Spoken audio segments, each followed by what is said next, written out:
Assalamualaikum warahmatullahi wabarakatuh. Jumpa lagi bosku dengan channel saya Hobiku ADS Fishing Channel. Untuk yang satu hobi silahkan merapat. Untuk yang belum satu hobi juga silahkan merapat. Jangan lupa tinggalkan jejak dengan klik tombol subscribe yang ada di pojok kanan bawah video ini. Terima kasih. Pada video kali ini saya akan membahas faktor apa saja yang mempengaruhi keberhasilan seorang pemancing ya. Jadi teman-teman, kalau teman-teman lihat video YouTube ya, sepertinya mancing itu mudah. Ya, tapi jangan terkecoh ya sama video-video mancing di YouTube. Sebenarnya tidak sesederhana itu, tidak sesimpel itu ya. Karena untuk membuat video 15 menit itu mungkin dibutuhkan waktu mancing seharian penuh. Kadang kali ini boncos, kemudian besoknya lagi berangkat, mungkin 2-3 kali season itu baru bisa diakumulasi menjadi 15 menit untuk memberikan hiburan yang menarik bagi pemirsa. Jadi melalui proses yang begitu panjang, tapi pada video yang ditampilkan sepertinya mudah, begitu lempar langsung tarik ya, itu lempar langsung dapat. Sebenarnya tidak seperti itu. Di sini saya akan mencoba membahas ya faktor apa saja yang mempengaruhi keberhasilan seorang pemancing. Yang pertama adalah persiapan. Ada yang bilang persiapan adalah setengah dari keberhasilan ya. Persiapan itu harus kita persiapkan dengan matang. Apa saja yang perlu dipersiapkan untuk memancing? Yang pertama adalah alat pancing ya. Namanya memancing tentunya yang dipersiapkan adalah alat pancing ya. Mulai dari joran, kemudian timah, kemudian pemberat, ada mata kail dan sebagainya. Untuk alat pancing harus kita sesuaikan ya dengan target kita, target yang mau kita pancing. Kalau misalkan target kita adalah ikan-ikan besar seperti kakap atau baramundi dan sebagainya, seperti ikan tuna, mungkin ikan jiti dan sebagainya, maka kita harus persiapkan joran yang mumpuni ya, peralatan-peralatan yang mumpuni, mulai dari jorannya, kemudian reelnya, kemudian pancingnya ya, karena beda antara joran untuk ikan-ikan besar dengan ikan-ikan kecil. Kalau ikan besar cenderung ujungnya ini pilih joran yang agak kaku untuk spek-spek besar ya. Kalau untuk ikan-ikan kecil ya seperti barona, ikan pate yang biasa mate itu pasti ujungnya joran yang lentur ya, yang lebih lentur. Untuk spesifikasi yang lebih kecil juga. Kemudian yang tidak kalah penting adalah dalam yang kita persiapkan adalah safety ya, alat-alat keselamatan ya. Seperti pelampung yang biasa mancing di laut ya, jangan lupa pakai pelampung, apalagi ini musim ombak seperti ini. Kita antisipasi ya untuk barangkali gelombang datang secara tiba-tiba, sesuatu hal-hal yang mungkin terjadi yang bisa membahayakan kita. Itu safety ya, alat-alat keamanan ya, alat-alat keamanan seperti pelampung ya. Kemudian ada ini buat yang suka mancing ikan sembilang, biasa mancing ikan-ikan yang mempunyai patil, mempunyai bisa ya, alat ini atau tang bisa digunakan untuk memotong bagian-bagian yang beracun. Yang perlu kita persiapkan berikutnya adalah umpan ya, umpan. Usahakan pakai umpan yang segar ya. Ya, umpan juga kita sesuaikan dengan target mancing kita.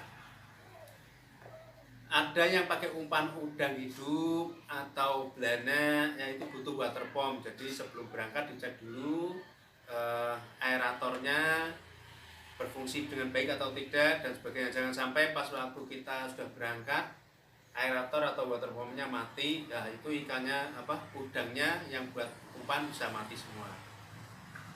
Kemudian faktor yang mempengaruhi keberhasilan pemancing yang berikutnya, yang kedua adalah teknik mancing. Teknik mancing. Teknik mancing itu ada banyak ya. Ada casting, jigging, ada mancing dasaran, mancing ngoncer ya. Ada yang pakai pelampung, ada mancing garong ya.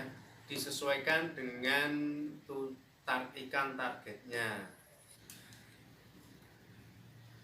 Mancing dasaran itu teknik mancing yang paling tua, yang paling lama ya. Ya intinya umpannya dilempar sampai ke dasar sungai atau dasar laut ya, sambil nunggu umpan dimakan ikan. Untuk lebih bagusnya biasanya kalau mancing dasaran ini ya, setelah kita lempar umpannya jauh, setelah sampai dasar, kemudian kita gulung perlahan ya, untuk menarik perhatian ikan. Diusahakan dalam mancing kita itu aktif ya, jangan pasif. Kalau misalkan setelah dilempar kemudian kita taruh, itu kemungkinannya dengan antara yang kita lempar kemudian kita gulung perlahan, itu tentu beda. Ibaratnya ya tadi ikan yang mendatangi umpan kita ya, bukan kita yang berusaha mendatangi ikan itu. Mungkin ibaratnya spot sana, di titik sana belum berhasil ya, kita geser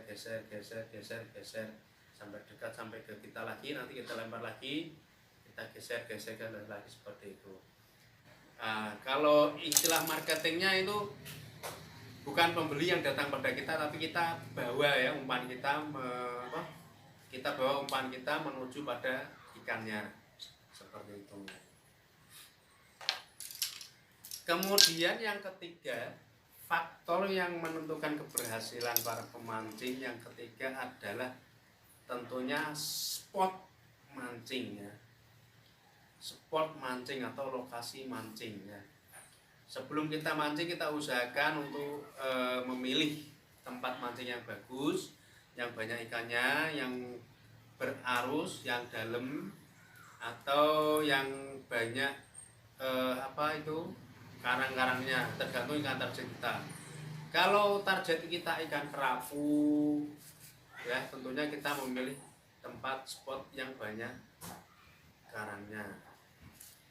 Jangan lupa sering-sering view di YouTube, mungkin sama review juga teman-teman mancing Anda, spot mana yang kiranya potensial, yang banyak ikannya itu di mana ya. Saya tanya, aktif di grup-grup mancing, yang banyak postingan ikan-ikannya itu di mana. Nah, itu menjadi suatu referensi spot tersendiri buat kita. Ketika kita melihat, oh di sana dia dapat banyak ya, kakapnya naik. Nah, itu ada banyak sekali spot mancing ya, sesuai dengan ikan target Anda.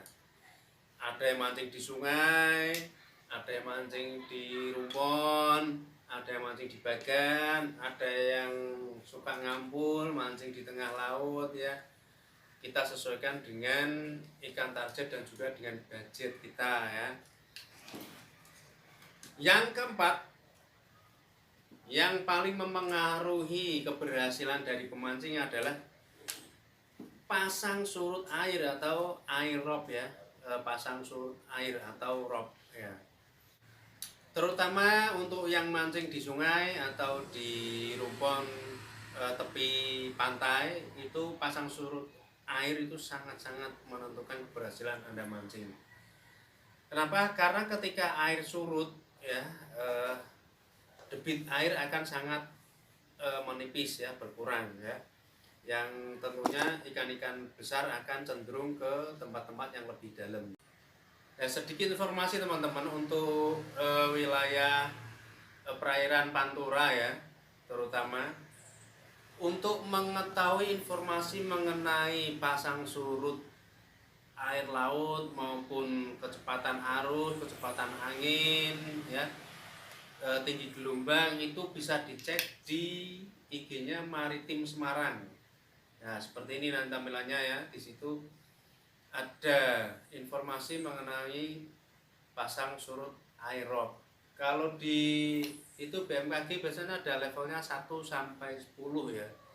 Ketinggian air 1, 2, 3, 4, 5 sampai 10. Yang tertinggi 10, yang terendah adalah 1. Ketika pergerakan air terlalu cepat, misalkan lompat-lompat ya, dari 10 kemudian langsung 7, langsung 5, langsung 1, itu menandakan bahwa nanti arusnya akan banter sekali.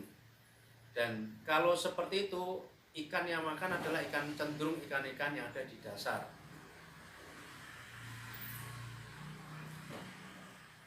Kalau biasanya orang yang mancing baramundi ya, kan mancing ikan kakap di muara-muara sungai itu sangat memperhatikan pasang surut air ini. Ibaratnya air masuk, air keluar.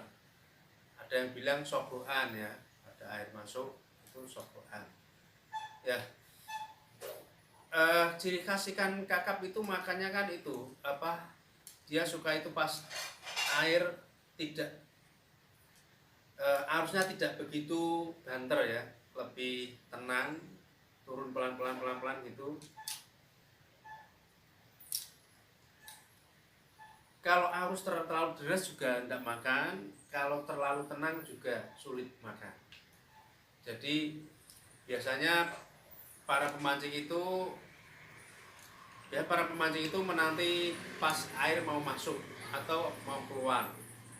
Jadi ada pergerakan di sana, tetapi pada saat kalau air surut itu kan air ke laut. Kalau air rob, air masuk itu kan air dari laut ke darat. Dan pas waktu pergantian itu, pas mau pergantian itu air biasanya tenang. Apa ya namanya ya?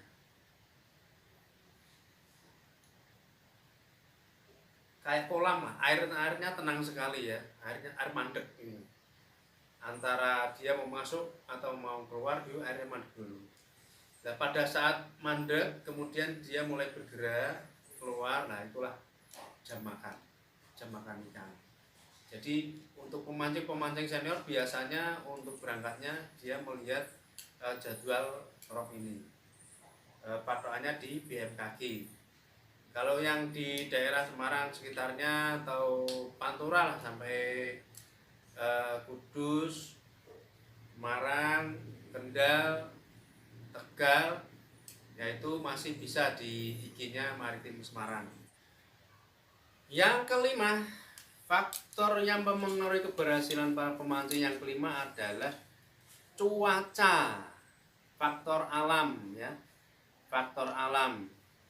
Ini sangat dominan sekali, meskipun Anda persiapannya bagus, kemudian pirantinya mancing bagus, tekniknya pinter, spotnya bagus, tapi ketika cuaca tidak mendukung, zong. Ya, misalkan seperti ini saat musim-musim baratan seperti ini, angin bertiup dengan kencangnya, ombak itu kita tidak bisa mancing, ikan juga tidak makan. Nah, itu sangat mempengaruhi keberhasilan dari pemancing. Faktor yang terakhir adalah keberuntungan. Nah, ini faktor yang paling unpredictable ya, unpredictable, tidak bisa diprediksi. Namanya keberuntungan. Karena ya dibilang mancing itu yang mencari keberuntungan sebenarnya. Selain dari teknik-teknik itu, keberuntungan sangat menentukan menurut saya. Karena ketika saya pernah mengalami ya, kalau pas memang sial gitu, kalau masih memang sial lagi apesnya ya, meskipun bat-bat tarian bat-bat tapi ya tidak pernah kena. Yang dilalah tidak pernah kena, nyangkol atau lepas atau mocel atau apa, itu sulit lah dapat ikan.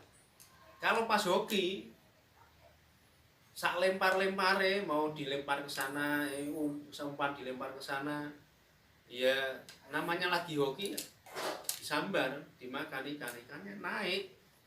Meskipun kadang kita piranti kecil ya, dimakan ikan besar, dapat ikan besar ya, itu namanya lagi hobi.